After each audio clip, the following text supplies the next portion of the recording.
The Arctic Circle. They innovated a delicious fry sauce, but their burgers were lacking. The pumpkin pie shake was tremendous, but they almost threw us out because someone called it a complaint. They had adorable teeny tiny corn dogs, but their playground was sun-faded and sad. Are the good and the not good of Arctic Circle in perfect balance, or will the search for the most mediocre restaurant in America be forced to continue? Stay around to find out, because this is Fine Dining. Your table is ready, take a seat.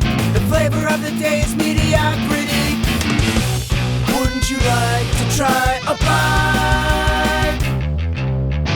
Guarantee it'll be the perfect bite. Fine dining. Better than you thought, worse than you hoped. Fine dining. We don't treat mediocre as a joke. Ranking every single place we've been. Looking for the perfect 5 out of 10. Hello, and welcome back to the Fine Dining Podcast, the search for the most mediocre restaurant in America.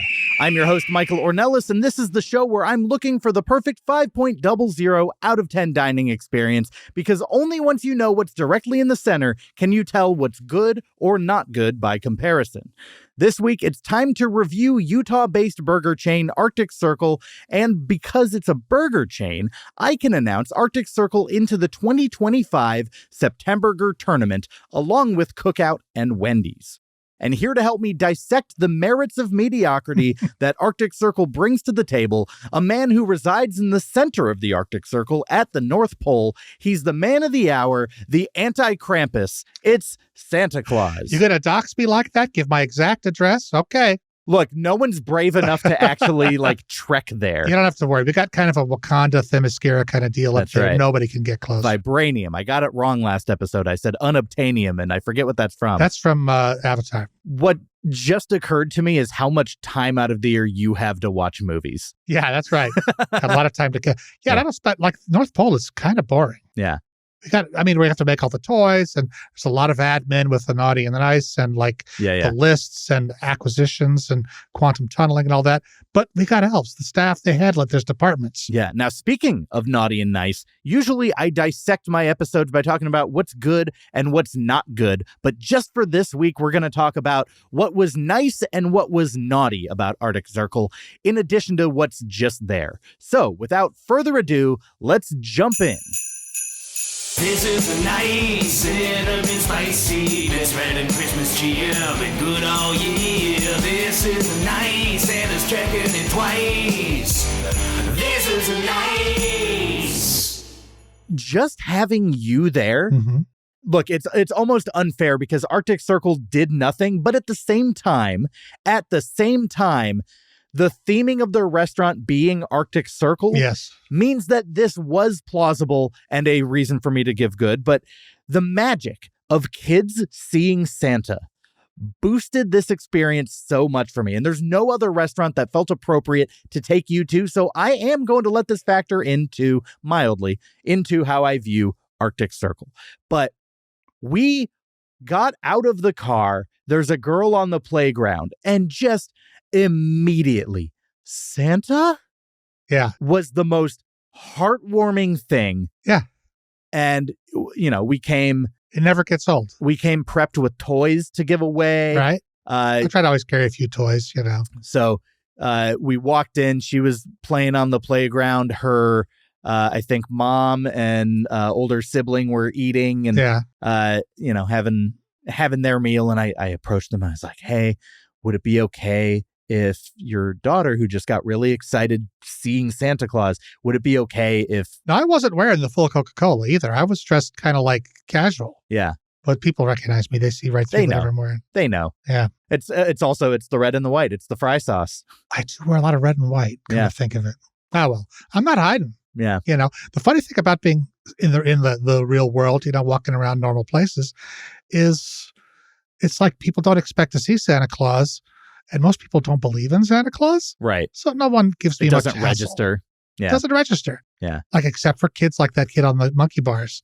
She was she saw right through. She immediately knew it was me. She lit up. And it was so heartwarming. Yeah. And you gave her a gift. It was this little plush toy from a Disney Junior show or something. Yeah. And just the way she looked at like this unexpected gift she didn't expect to get that day. She gave me such a hug. She was so sweet. Very sweet. It's just pure. See, that's energy. That's why, that's how, not to give away the game, that's how you get to live 1,700 years. Fueled by the joy of well, you know how when little you gemmas do, if all you do over the anything world. generous, Michael, anything kind or nice or selfless, or not for any quid pro quo because you want to get on a nice list or anything, it's just something just out of kindness. It kind of makes you feel better. You kind of feel lighter. Your spine straightens. You just got to feel good. And if you give away like 1 billion presents a year, you kind of become immortal. You get that karma almost. It's kind of it's quite karmic. Yeah. It's also you get that gets you halfway there, and then there's the midichlorians. There's some midichlorian. No, there's some Scandinavian elf magic in there as well. Because the elves, they're a whole other thing going on. They got most of the magic stuff happens because of them. Yeah, I don't really understand most of it. There was also a dad with a daughter and a son that walked in. And again, I approached them and asked, and I was like, hey, would you mind if your kids met Santa? He's over there. And boys seemed to be super into it. The little girl seemed a little bit more She was timid. A little older. She was just that moment where Santa doesn't feel right anymore. Yeah. She was like, okay. And I gave her a present. She's like, I'm going to open it later. Yeah. She didn't want to open it. And she just was sort of dragged into the whole experience. I'm wondering if also it was like a shyness, or if it was I didn't expect to deal with this right now. Like, you go to a mall during Christmas time, I see you and I'm just like, I expected this. Sure. She walked into an Arctic Circle and I don't think that she pieced the two together. So she came in just unaware, unprepared to right. Yeah, it was just a surprise interaction. It is sort of a cultural thing. Yeah. Like you ask some little girl, hey, go hug that man. Sure. That could be weird. You know what I mean? Yeah. And like, hey, that's why it's up to you come to Santa if you want to hug. Santa doesn't chase you down and demand hugs. Yeah. I'll be fine. You get enough. But that's the thing. I live on love. And that's sort of one of those magical things about Christmas. Yeah. What's something you thought was a firm nice? Well, I was thinking more about the food and the stuff on offer there. I mean, it was lovely. That little girl in the monkey bars, she was like, it's really great seeing a kid like that who's super into Santa Claus. But I would say the pumpkin pie shake was top notch. I had just a little sip of it, and I'm not even really a pumpkin flavor guy. Oh, I love a good pumpkin. It's not my go-to. I'll eat it, but I'm not ordering. You don't go to Starbucks in autumn and get a PSL? No. I get one. Yeah. But then I get sidetracked. I'm like, oh, look at that. And they have like 8 other weird pumpkin-y. I like the Christmas ones, the peppermint, of course, cinnamon bark or whatever. But this pumpkin, was it pumpkin spice or it was pumpkin pie? It was just a pumpkin pie flavored shake. Yeah. It was thick. It was like an ice cream. It was like a pumpkin pie soft serve. I thought it was delicious. It was very good. It was like eating pumpkin pie, which I love. Do you have a score for it out of 10? For shakes, I would give it like a solid 9. You go 9 for shakes. Yeah, I went 7.5, but still like very enjoyable. You might eat more shakes than me. And also again, I'm like, pumpkin isn't I like a chocolate shake. I like a vanilla shake. Yeah. It's also interesting. They have a lot of brand loyalties. Does Arctic Circle? If you go on their website, it's like our list of not sponsors, but partners that they have like Oreo shake and Reese's shake. So this was specifically the pumpkin pie with Ready Whip. With Ready Whip. Yeah. So Ready Whip is their partner of choice. And there's like, well, that's why it was so good. Different partners. Oreo was one of them. There were a few that I hadn't heard of, but like, USDA, like Prime Chuck or whatever, or Black Angus. All of those are probably just Unilever. Probably like one brand, really. Sure. M&M Mars owns all of them or something. Yeah. But they've really they're milking it. They're making it seem like it's a lot of stuff. But yeah, no, I like the pumpkin pie shake as well. I'll jump to service a little bit. The manager. So I walked in early to be like, hey, is it okay if we, film a couple things with Santa here? Your social media bumps, of course. Social media stuff. I got the man to come with me to Arctic Circle. I wanna commemorate it with some videos. And the girl behind the counter looked like she was like 16 years old. She was very young, yeah. And was like, and just turns to go get the manager. I start to explain myself to the manager, who looks like she's also 19 or 19, maybe. Like a more responsible, very youthful individual. This place was run by people whose like cumulative age is my age. So like if you add up their ages, you get me. Because there were only 2 people in there. And she's just like, yeah, that's fine. Very like they were really nice, really receptive. Yeah, very sweet. They seemed to be. We ordered because you have a whole program here of like what we have to get to test. Yeah, we got a lot of burgers. Spent a lot of time. Okay, what are these? What are these? What are these? Yeah, and about a lot of back and forth. They were very accommodating, very helpful. No rushing. Read it back. Yeah, there was no rushing. There was like one guy waiting, maybe. They go on the nice list. Yeah, nice, very nice list. Yeah, definitely. She was very sweet. I guess I have one mention of service a little bit later, but like overall, I'm gonna give the service 1 thumb up. Okay. Yes. Yeah. I agree. Yeah. I really liked the mini corn dogs. Yes. Those were tremendous. So you noticed those on the menu, I was believe. Like, we have to get that. Because they had a real, like, normal corn dog. Which is what I saw. On a stick. My eye went to that and I was like, what are you talking about, mini corn dog? They had a bunch of little sides. Because usually you get burgers, fries, boom. Yeah. Maybe onion rings. This place had chicken rings, fried cheese curds, mini corn dogs. Yeah.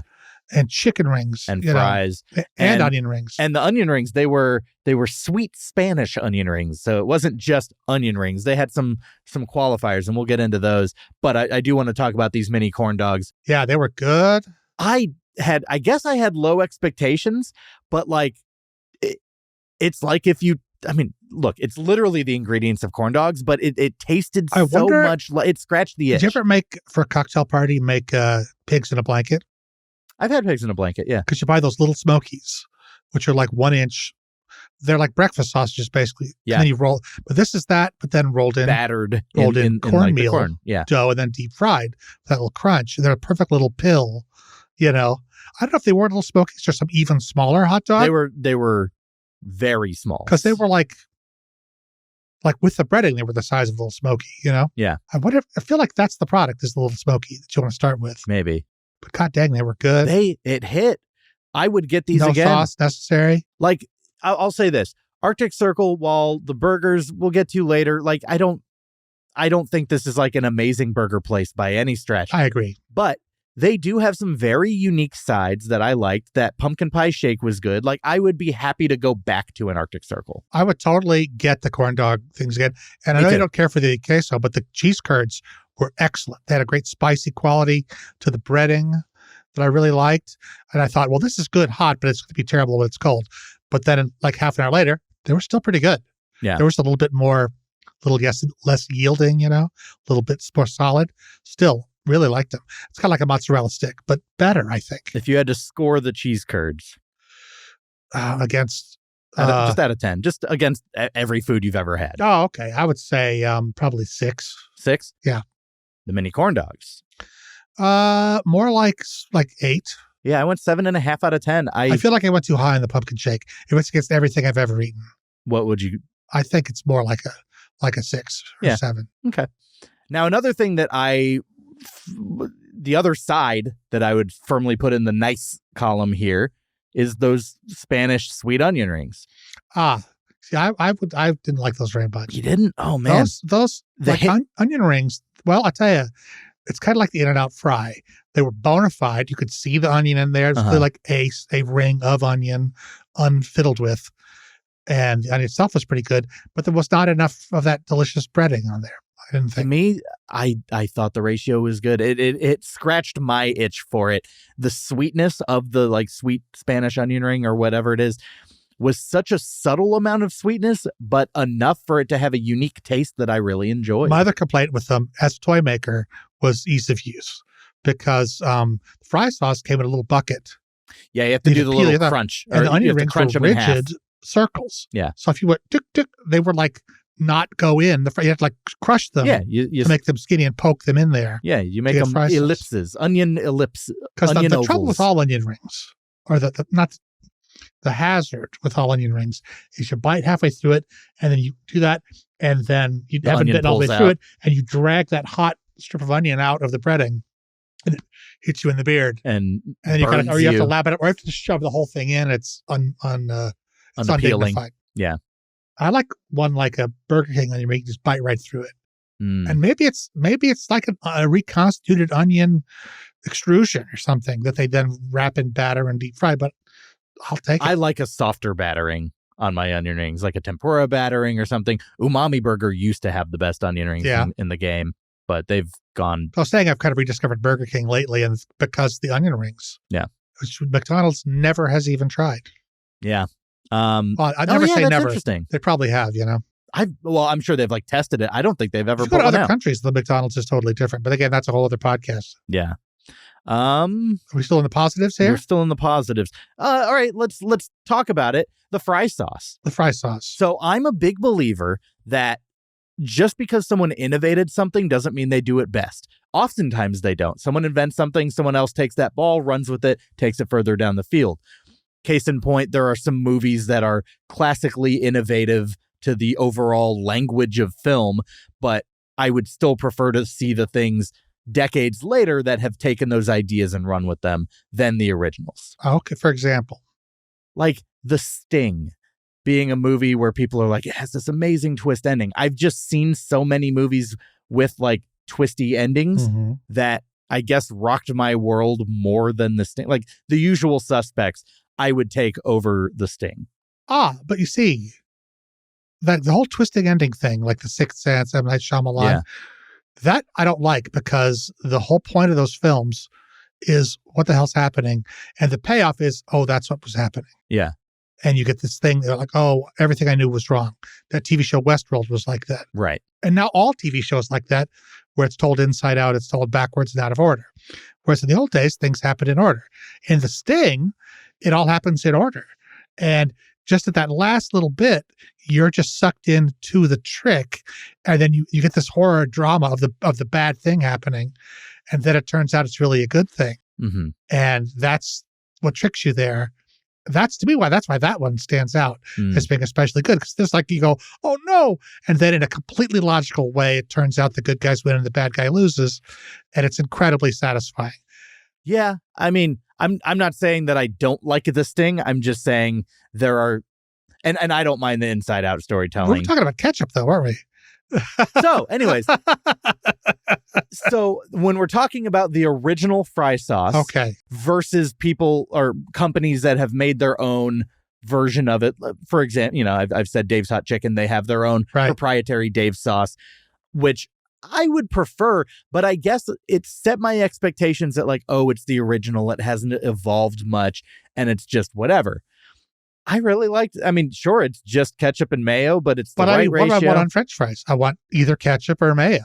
Yeah. I like ketchup, but I prefer mayo, and actually, I kind of like them both together. Yeah. So hell, fry sauce, man. But the original, at least as it's branded, the Arctic Circle fry sauce really hit for me. The prototypical. Yeah. Yeah, good stuff. I gave the fry sauce on its own an 8 out of 10. I think this is a very worthy contender in the condiment game. I'm gonna give it like a 6. Okay, because it's good. It's above zero, above the mean, but still that French mayonnaise that I like. Yeah, from just any old grocery store in France. Yeah, which I guess you could make it yourself with eggs and oil in a little blender. A whisker. Yeah. Don't say whiskers. Huh. And then their fries. Very good. I wrote down the fries were very good. But then after 10 minutes, they were kind of cool. Yeah. Not as good. I think that they kept their crunch and texture as even as they got a little bit cooler. Sure, they're not as good, but I did keep going back to them. I do think that the fry sauce bumped them up. They did stand on their own merit, but not quite to the heights that I think I would have liked. I went 7 without the sauce, 7.5 with the sauce. Okay, I'll agree. I'll just cotton on. I'll take those numbers. Yeah, you'll take those numbers. A Price is Right. I think that's right. Yeah. Okay. There's not a lot else I have here in the nice category, but I will. Oh, I got another one. Yeah. It's a burger. Okay. The pastrami burger. So that's the one that I also had. Yeah. in the nice category. So I am going to save our full dissection and scoring for September. But that was the burger that leapt out at all of us on the menu, and it was the one we liked the best, I think. Yeah, I was going to say, we can talk in broad strokes on this burger. Yeah, but as far as like things that I would go there and get again, okay, going back to my Arctic Circle, I'm getting the pastrami burger, getting the mini corn dogs, and maybe the pumpkin shake. Yeah. I agree. And I think that a pastrami burger runs the risk of having too much meat on. That is a risk I'm willing to take. Yeah. But I do feel that they hit a nice balance here. So I'll save further discussion about it for the September kickoff show. We'll see you in September. Yeah. Just 9 months away. Oh, boy. Yeah. It's pregnant with possibilities. All right. Well, that's it for the nice. Let's talk about what was naughty. What was naughty? All right. This is the naughty list of bad behavior, popping it, golden stockings, stuff that makes it appears. This is the naughty list. Okay, I'm gonna go ahead and just throw it out there. Whoever called in a complaint, called the law, Santa Claus. So, like, look, we're not doing a prank video. It didn't really affect us at all. No. But like, because we came in there, we just sort of talked to that cute kid in the parking lot or in the jungle gym, met another couple of kids, talked to them. Then we ordered a bunch of food and sat down and ate. And at that point, that very nice woman who took our order came over and said, you guys can't be interviewing people. We had a complaint. Yeah. And it's like, so there was one family that I kind of approached because they had a couple young kids, and I was just going to be like, hey, do your kids want to meet Santa? And like the guy, the dad, didn't even give me eye contact. He didn't give me the dignity of oh, really? I just started approaching. He's like, no, thanks. And like, peddle your papers elsewhere, pal. Look, that's fine. Family may not believe in Santa Claus. I'm not here to impose, but still, like, you don't have to be rude about it. I was just coming over to ask a question, offer, hey, if this is a thing you would want, whatever. Respectfully decline. Don't disrespectfully decline, I guess. Yeah. So I don't know that they're the ones that called anything in, but I have a suspicion that it is. It's wild that they would go to that much trouble to go home, find the phone number for an Arctic Circle. Yeah. And then call it. Well, I don't think they're using the yellow pages. They're probably just Googling it in their phone. Have you ever tried to call a place like that? Yeah. It's very hard. Nobody answers. It's very hard to get through. For a fast food restaurant. They do not pick up. And I have called many for this podcast because I'll have various questions or whatever. And it's a chore. But the odd that someone that they called to complain. Yeah, it's still just like people were getting joy out of you being there. So just like, let that continue. It's not like we were filming you and being like, hey, why won't you, whatever. Well, the fact that the manager said, hey, it's no problem, have fun at the beginning. Yeah. Probably goes against corporate rules. Yeah. Because probably, really, you're not allowed to film at all without like corporate permission or the owner's permission or something like that. Yeah, but people review food all the time, and that's allowed. Like, people film themselves eating. We were like, you had a big microphone, and we were like, there was cameraman, and we were all kind of. It was like clearly we were doing a little. It was a thing. Yeah. And we had like props and. Yeah. No, I totally understand that we got lenience, and even if they had said no from get-go, I wouldn't have really had a problem. I would have been bummed, but and I probably would have still just been like, all right, we'll just do stuff with my phone and not do like the full production or whatever. But yeah, I don't know. Just the raining on the parade from those people, I would say was naughty. Naughty, yes. Naughty. Those customers were naughty, but I wonder what was on their mind. I wonder what happened to them that made them so grouchy. Like maybe they had some like really, here's the thing, naughty and nice is the spectrum. Right. You know what I mean? Because, like people always ask me, hey, Santa, am I on the nice list? Hey, Santa, am I on the nice list? And I'll tell you what I tell everybody, you know the answer. But the answer is based on your opinion of me. And I may disagree. I think I'm on the nice list. Well, I have a reveal for you. Yeah. We don't keep adults on the nice, naughty list anymore. It's strictly for children. Is it just too much bureaucracy we to don't like keep bring up? Presents to adults. Well, I mean, friends, sure. Yeah. But but like we don't really keep track. But every adult I meet, well, not every, but every time I meet adults, somebody was like, hey, am I on this, that joke, like, hey, am I on the naughty nice list? And I always say, you know the answer. What? Or if they go, hey, is my girlfriend on the naughty or nice list? And I go, you want me to tell you in front of all these people? Or I say, that is between me and her, sir. You know, or the people always, the joke they think is really funny is some man, adult man, will go, hey, how come I never got that insert thing here? Yeah. Pony, bumper pool table. And I always say, you know why? Yeah. I was like, well, I don't know. Maybe you were naughty. I don't remember. Yeah. Naughty and nice is a spectrum. Yeah. It's not a binary. Not everyone, people say, am I naughty? Am I nice? Everybody is in the middle somewhere. Yeah. No one is 100% one or the other. There's naughtiness in every nice person. There's niceness in every naughty person. And you just want to do your best to pull yourself in the nice direction and not beat yourself up, but do your best to be good. Yeah. Because being good is its own reward. Being nice is nice. It feels nice to be nice. And I think we've made a mistake with kids over the last 100 years of this quid pro quo. Like you'll get something if. Well, like you better be good or Santa won't bring you a present. You better. Right. It's like, it's just this method of controlling these children. Yeah. Which turns them into these little rule-following robots who are just, venal, selfish, rule-following robots. Whereas what you want to teach them is that being nice is nice. It feels good. It feels good to be nice. And virtue is its own reward. Giving away those presents in Arctic Circle gave me a feeling that I'm like, see? I don't know if I've ever done a thing where I just gave presents to strangers. Feels good. Feels good, man. Feels very good. I will put one of their burgers in the naughty category.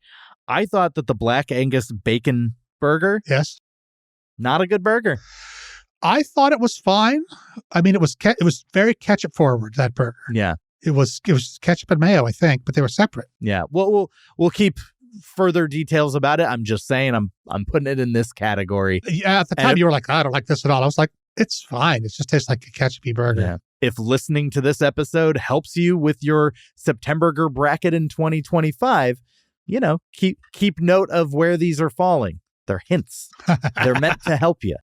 But so also in the naughty, like the play place outside was like sun faded and the signage looked unkempt. The whole place was a little grotty on the outside. Yeah. The plastic of the jungle gym was kind of dried and cracked. The sign had that was broken. Yeah. It's like you could see the neon tubes in there. The glass was not in it. No landscaping at all. No. On the entire property. Like it was to a point where there's nostalgic and then there's left to die. Like the guy in the upview talked about the decor being, I was like, there's no decor at all. Yeah. I mean, there's, beautiful HD TV menu boards, which I guess is the new thing all restaurants have now. So you can change it. And those were sharp. But then it keeps changing while you're trying to read it. So yeah. But mostly it did. Mostly just the one on the end was cycling with ads, but the specials. Middle. But that was fine. And it was clean, but it was just like dull. The bathroom was fine. Just not spectacular. Yeah. I mean, what do you expect in a fast food bathroom? It was clean. Sure. Yeah. The bar is not. There was nothing wrong with it particularly. Yeah. But the booths were a little tight, to be honest. We sat in a booth, table a little close to the bench for a man of my carriage. Sure. Yeah. Of your carriage. I like that. I like a little bit, an inch more would be nice. Yeah. Oh, I've got a food that I can call naughty. The chicken rings. 10-4, buddy. Them chicken rings, they were a flat disc, like a washer. They tasted like a fender washer made of chicken. They completely extruded. Cheap. They were not like a cut of meat. They were like extruded chicken meal. Yeah. In a flat circle. It was like buying a frozen Tyson patty that you're cooking in the microwave and throwing between bread. Not that this had bread. I mean, the friedness of it was like dipped and fried, and the kind of that part of it was fine. But then the meat was just like the meat quality is what. But bugged me. A chicken McNugget is also made of pink goo ground up, but that tastes. You fry those, they come out pretty good. Yeah, because nuggets taste more like dark meat chicken somehow. I think because they're made of like bones and tendons and things. Yeah, they're not real. I know, but they're good though. Yeah. I prefer the dark meat of a chicken to the white meat, to be honest. I think that's where the fat is. It just tastes better. I don't think that's a crazy take that people would disagree with. But this was just very, very white meat chicken. Yeah. I went not a hint of anything in it, and just like liquid chicken in there. I went 3.5 out of 10 on these. Yeah. I'll give you 3. I'll give you 3 3/4. 3 3/4. Yeah, the atmosphere overall, I'm going 1 thumb down. I don't know. It was bright enough. It had windows all the way around. The lamps weren't, the ceiling lights were not burned out. It was cheery enough. Atmosphere-wise was fine. Though you're right, the clientele, they had a little bit of that Mormon fear of God on them. There was this group of people sitting at a table exactly opposite us that when we were leaving were like folded arms, glowering at me and my other friend that was there with us. Yeah. You said that you didn't notice that, but I thought they were a bunch of Karens. You know what we call a Karen at the North Pole? What? A carol. A carol. Oh, you hear the alarm going off? Oh, what is that? You said the secret word. Oh, dude. Carol. Carol. You have triggered the secret menu minigame. Oh, my. Are you familiar with this game? You said you're a fan of the podcast. I am. That's where you think of it's like, okay. So our category is tasty Christmas carols. All right. This week. So we're going to be mixing food with Christmas carols. We're going to play this game. We're going to bounce them back and forth for 1 minute. You at home, let us know in the comments below who won between Santa and I, but also more importantly, submit your own. Whether you're seeing this on Instagram, TikTok, or YouTube, comment your own tasty Christmas carol. I'll pick out my favorite one and read them out on the next secret menu game for the next episodes. And send you a fine dining t-shirt. And the winner of last time's secret menu was TikTok user Kona for her submission to the secret menu from last time with the category legal eats with juritos, like burritos and a jury. I like it. Go ahead, DM me on Instagram or TikTok at Fine Dining Podcast, or send me an email, finediningpodcast@gmail.com, and I'll send you a fine dining shirt. Everyone else, better luck this time. Thanks for playing. All right, Santa, tasty Christmas carols. Examples of these are going to be Pringle Bell Rock or Carol of the Bell Peppers. Oh, that's a good one. Getting started in 3, 2, 1. You have to know about Hanukkah for this one, but deck the challahs. Okay. Fa la la la la la la la full. It's beginning to look a lot like Christmas. I like that one. Guacking around the Christmas tree. Baby, it's coleslaw outside. I like that. Feliz Navi Dodger Dogs. I'm dreaming of a white castle. Of course. Fondudolph the Red-Nosed Reindeer. I saw mommy kissing lobster claws. That's a good one. Instead of Holy Night, Aioli Night. Aioli Night. I like that one. Yeah. Old Lang Sonya. Okay. It's like right there. Yeah. Go tell it on the Mountain Dew. That's not food. I just said tasty. Okay. Baby, it's cold outside dish. Okay. I'm here for that. All right. And that'll do it for the secret menu. Don't forget, comment below your favorite. Tell us who won. And we'll get back to it. So that's it for the naughty. Now, in the theme of the show, mediocrity, let's talk about what was just there. This is a weird one. I'm not quite sure what to say about it. This is for the stuff that is just there. Just there. Well, just the hamburger. The stuff that didn't make too much of an impression one way or another. Yeah. Most of the burgers were just there. Yeah, because we had the hamburger, and you got a cheeseburger, the double cheeseburger, and the bacon burger. I'd put just there as well. I think it was over ketchup, to be honest. Yeah, that may be why you didn't like it, but they were all kind of the same. I love ketchup. It just felt like it was missing that the meaty flavor. It was too condiment forward. Yeah. Okay. Yeah. Yeah. The double, because it's they're all the patties are very small. Yeah. They're kind of like a McDonald's cheeseburger. Yeah. Single. And like the double cheeseburger, still very small, kind of generic with mayo and ketchup, lettuce, and onion. And it was just like, it's fine. Like hot and fresh out of the wax paper, pretty good. I could eat it. Great. Yeah. But it's like, if you hadn't asked me to write down and remember things, I would remember nothing of any of these burgers. I mean, yeah, that's kind of exactly what falls in that sweet spot of just there. Is it's just you're like, oh yeah, I guess that did happen. Yeah. This one I'm putting just there not because it's unmemorable, but just because I have it has no bearing on good nor not good. But just the fact that the place was run by teenagers was very amusing to me. Well, that's the thing, because if you live in Los Angeles, yeah, much bigger city. If you go to any fast food restaurant in Los Angeles, it's staffed by 40-year-olds. Right. Because that's mostly like immigrant women, men and women, but all like in their 30s and 40s and older, because they're better than teenagers and they'll work there for longer. Yeah. If you go to the Midwest, anywhere, like that's where the teenagers, do all the fast food. Run the streets. And whenever I go to a small town, it's always, oh, there are kids in the McDonald's. Wow. Yeah. If you ever go to France to the McDonald's over there, the staff there is gorgeous. They're all like very handsome, attractive people. Naturally. They wear ties, super clean, it's a very professional vibe. Oh, then the food is better too. It's wild. I recommend it. I have the Black Angus burger in just there. We'll talk about it more in our September Burger kickoff show. Now, I did get a dessert as well. I got a dipped ice cream cone. And so it had a bunch of options. I will say they went a little crazy with the different... you? No. Well, I mean, I just got an option. You chose one of the wilder choices. I guess.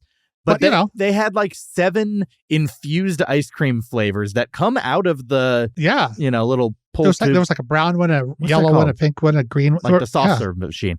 So I got a root beer vanilla ice cream. Mm-hmm. So it was like infused with a swirl of like brown. Good. And then I got a butterscotch dip. They had like chocolate, a hard magic shell. That's wild. Type thing. And it was very sweet. The topper, as they call it, or the dip, as we know it from Dairy Queen or whatever. It made me get to a point where I didn't even want to eat down far enough to get to the waffle cone. You got over. Butterscotch is just sugar. Yeah. It's very, very, it's like molasses. It's very, very, very sweet. But I thought a butterscotch with a root beer would pair well. And because if I got the root beer ice cream and I wanted a topper, chocolate didn't sound like the route to go. And then strawberry didn't sound like the route to go with a root beer. So I felt like kind of trapped. So butterscotch. What were the other topper choices? Just chocolate and butterscotch? And I think maybe strawberry, but I could be wrong. Strawberry. I could be wrong. Magic shell strawberry. That's crazy. I might be lying. Because I feel like you take strawberries, like chocolate, by the time it's chocolate, it's like a liquid, melted, whatever. Same with butterscotch. It's like, what is it? It's like it's sugar. But strawberries are a fruit that you pulp up and add some sugar to get that to go stiff. That's some voodoo there. Yeah, yeah. That's some ungodly ice cream magic there. Again, I'm not confident that strawberries. I didn't write down what all the options were. I feel like you're right. I feel like they had strawberry. I think they said strawberry. Yeah. But so I think I gambled and lost in terms of, again, this wasn't like, I don't have this in the naughty. This is in the just there. But, for a dessert to be just there, it makes me a little bummed because dessert should be a treat. Yeah, I have a sweet tooth. It should be a treat. So, your body is like when you're full, you can't eat any more of your meal. You can always eat something sweet. Yeah. Like your brain and your stomach will make room for something sweet because as a caveman, you want to max out your calories. Yeah. And it goes, and it knows that you want to fill up because you may never eat again. Yeah. And just to, I guess, incorporate it, their phrasing was root beer flavor burst ice cream. So flavor burst were these 7 different infused flavors that they had. Okay. But yeah, it was too sweet. I went 5.5 out of 10. It was like white with like brown stripes. It was also hard for me that's what the ad had for it, but it was hard to tell because of the butterscotch dip. Yeah. Because I was like, you wonder if if you eat like, for example, Fruit Loops, they're all different colors. Do they taste different colors? Yeah. Like, did the ice cream, does the whole thing taste like root beer or just the brown part taste like root beer? I think that's a solid question. I didn't really get to divide within the ice cream itself. I think further research is called for. Yeah. Did you have any cell service there? I did, yeah. I could get cell service. Yeah. And there was no Wi-Fi. Yeah. No, there was no public Wi-Fi. I don't know if I expect public Wi-Fi at an Arctic Circle. I usually have great service, but something was a bit of a glitch or something. But I don't, you don't really need Wi-Fi there because you should be focused on your friends and your ice cream and all that stuff. But like, I don't know why I would expect Wi-Fi. It's like expecting on a plane or something, it's sort of magical that Wi-Fi even exists. Sure. I mean, do you know how Wi-Fi works? No, I mean, I don't know how any technology works, really. But the thing is that, Michael, that's the thing. This technology and magic, like magic is just technology you don't understand. And technology is just magic that you think can be understood. Yeah. Like Wi-Fi is basically magic. Do you remember the first time you saw Wi-Fi? I mean, you're young. Yeah. So you probably grew up, it always existed. But like, I remember the first time I saw Wi-Fi, I was visiting Southern California. They opened the first Apple store, the Glendale Galleria, and there was people lined up down the escalators, and they had, and there was a girl there with a laptop. This was in the era of AOL, and they said, "Oh, do you want to check your email?" And she just handed me a laptop standing in the middle of the mall, and I'm like, "What?" And she had AOL on this laptop with no wire attached to it. I'm like, "How is that possible?" It's like, "Oh, it's Wi-Fi. We get it wirelessly." That's insane. That's amazing. But really, that's what being a psychic is, or reading someone's mind. Seems implausible, right? Seems crazy. But like your brain is a computer. Your brain's made of electricity, right? Yeah.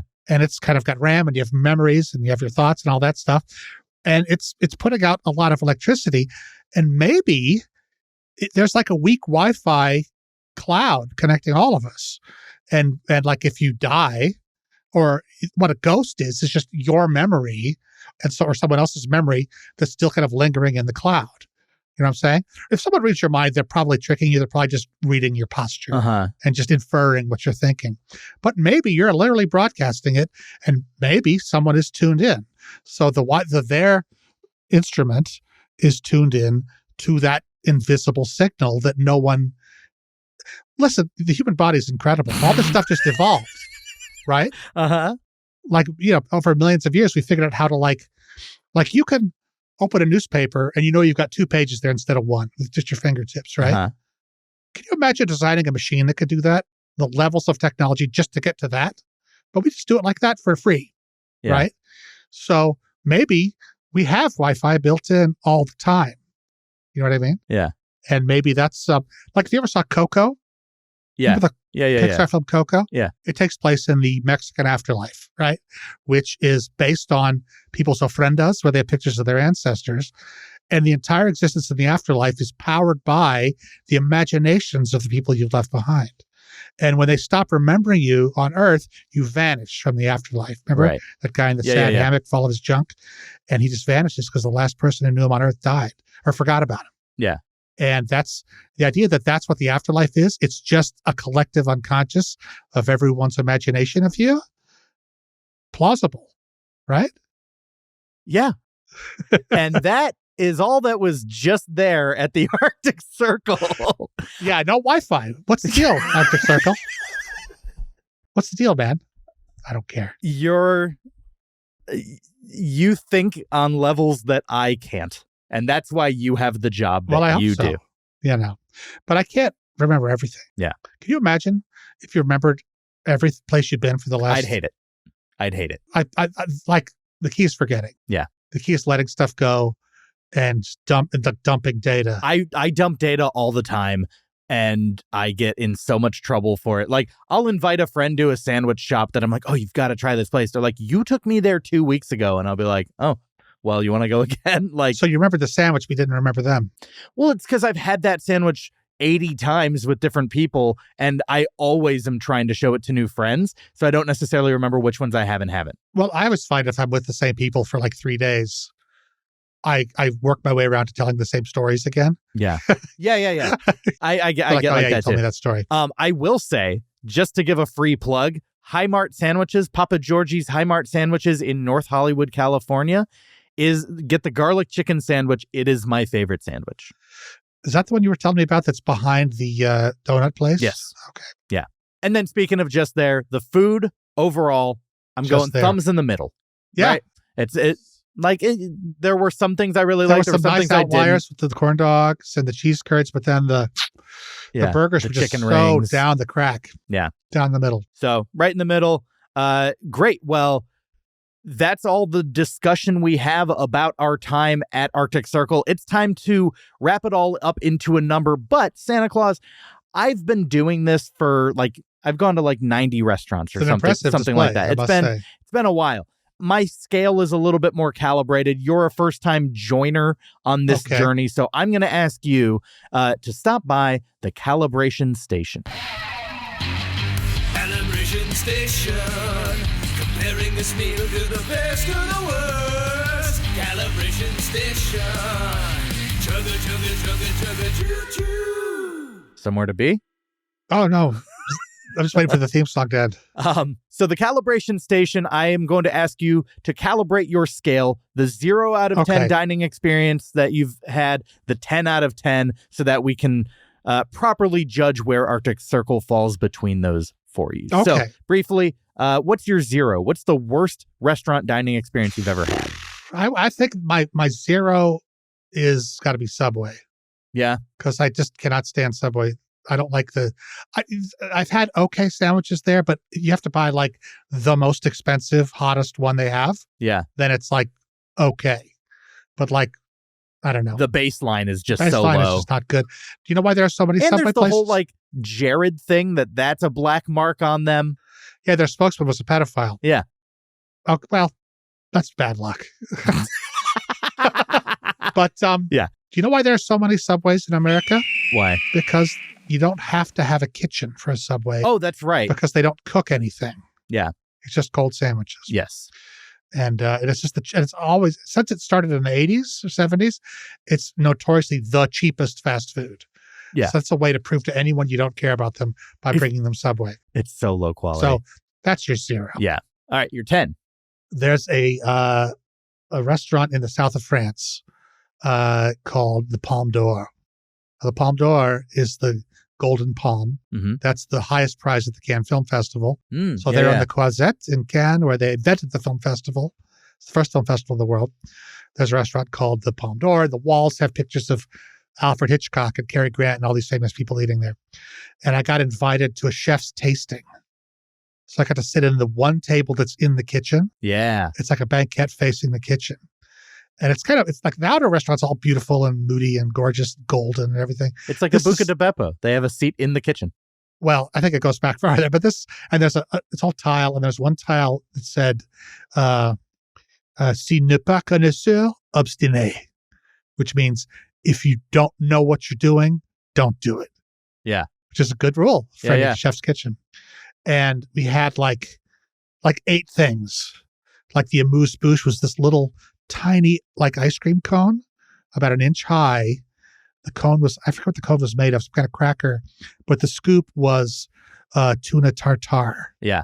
And it came in a little sort of tree with little rings that the cones were sitting in. Another appetizer was beef bone marrow. Yeah. It's bone sliced in half. You peel it open and you eat the bone marrow out of the middle of the bone.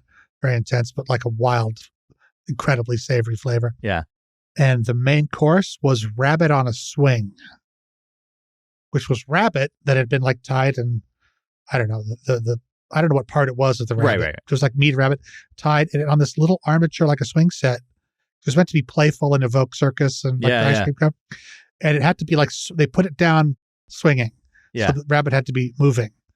And then they would come over and take it off and cut it up for you and everything. And that's beautiful sauce. So intense. Super fancy. Yeah. It took hours. So you would think that would be my 10. God. Are you about to say it's not? It kind of has to be, because that's like the most impressive. But like, I don't know. It's hard to say. I've had so many brilliant like steakhouse dinners. Sure.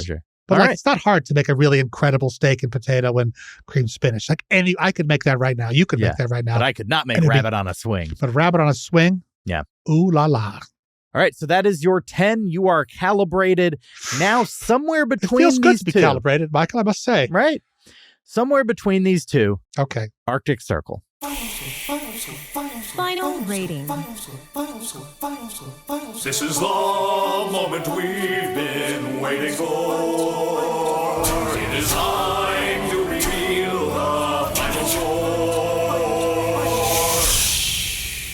Okay, well, I would say it's not in the top half. Okay. It's so average. I mean, I've had a million burgers. Have I had a lot of worse burgers? I've had a lot of more aggravating experiences. I mean, got to see children and give out toys. Yeah, and this isn't just the food. This is the whole experience. So, yeah. We got to hang out with you guys for a couple of days and had a lot of fun, telling stories in the car. That was kind of fun. The food was deeply average. Yeah. Deeply average. And the burgers especially. Yeah. Let's go under 5, 4.5-ish to 4.59. 4.59. I'm not too far off from you. I have this maybe a little bit closer to average because there was just a lot that didn't move the needle about this experience. The things that were good were actually pretty in balance, in harmony with the things that were not good. I'm going to go 4.86. So when you put our scores together, Arctic Circle is going up on the tchotchke of mediocrity at a 4.73. I can accept that. Look at you. You got a sticker there and everything. It's all laminated. Look at you. I know. Nobody can say you don't have production value on this show. Thank you. I tell you. This is the tchotchke of mediocrity. I've heard about this. I've only heard your show in audio, but to see it in person, I'm telling you, look, there's a pineapple with a mustache. Yeah, it's my son, Juicy Jr. Ah, hello, Juicy. The thing with the pegs in it, the golf tees. Yeah, the peg game from Cracker Barrel. All right, so Arctic Circle, 4.73 on the tchotchke of mediocrity, which makes it definitively less than mediocre. Less than mediocre, not quite as good as Cracker Barrel. I feel bad. I feel like it's fast food. It's like, okay. For its tier, it's doing fine. I'd much rather go to White Castle. Oh God. And get some actual flavor. It was just sort of bland. No, I'm not platforming this.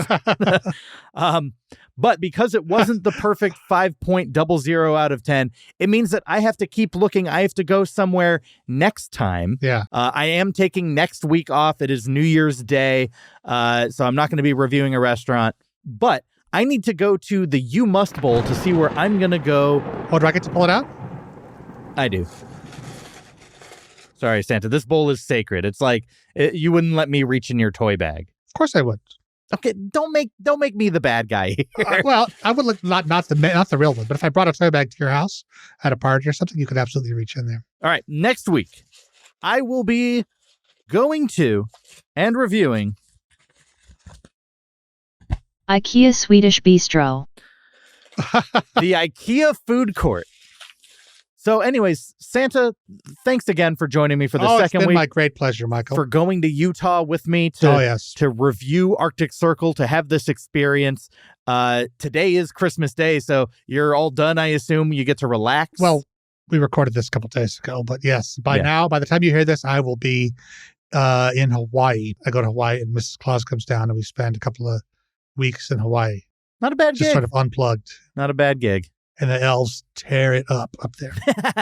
Awesome. Well, thanks so much for joining me. You can follow me on Instagram and TikTok at Fine Dining Podcast.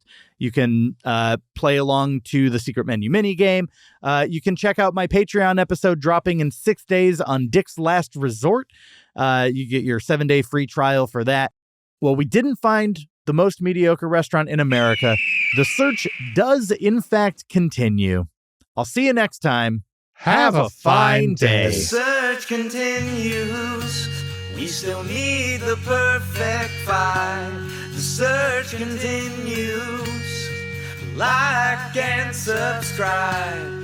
The search continues. Our journey did not conclude. The mother-effing search continues. Write us an iTunes review. And hey, while you're at it, why don't you go ahead and make it 5 stars, huh? Come on.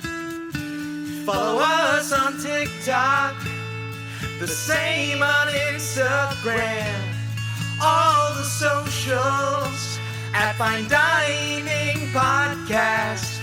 have a website, finediningpodcast.com. Buy our t-shirts, then put them on. And don't forget, you can always suggest where we go next. Okay, we're going to find it. Mediocrity, the search continues. See you next week.